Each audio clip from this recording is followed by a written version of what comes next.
When a pod of orcas appeared in Ucluelet Harbor in January 2021, a local videographer captured the majestic scene. As I was shooting the whales, the woman on the paddleboard started appearing in my shots, and I actually wasn't aware of her entering the water. I was focused down the lens of that camera the whole time. The paddleboarder, Ucluelet resident Christy Jameson, stayed with the transient killer whales for about an hour, taking photos as they breached and swam around the harbor. I wasn't necessarily thinking specifically in the moment about the encroachment on the whales. I was more thinking about her own safety. There was enough individuals that knew to call the DFO Observe Record Report line, which is our violations reporting line. It's a violation of the Federal Fisheries Act to be within 200 meters of orcas on the water, and an investigation determined this was no accident. In this case, it was obvious that the pod of whales was in the harbor, and certainly there was evidence that Ms. Jameson grabbed her paddleboard, got in the water, and actually paddled up to the whales well within that 200 prohibited distance,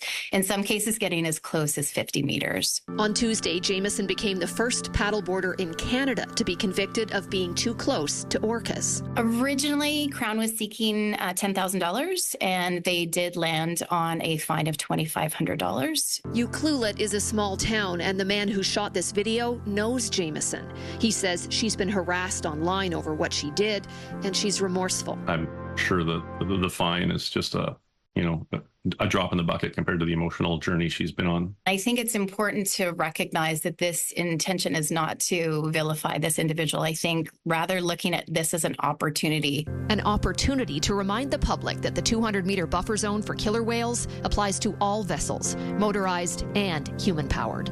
Shannon Patterson, CTV News.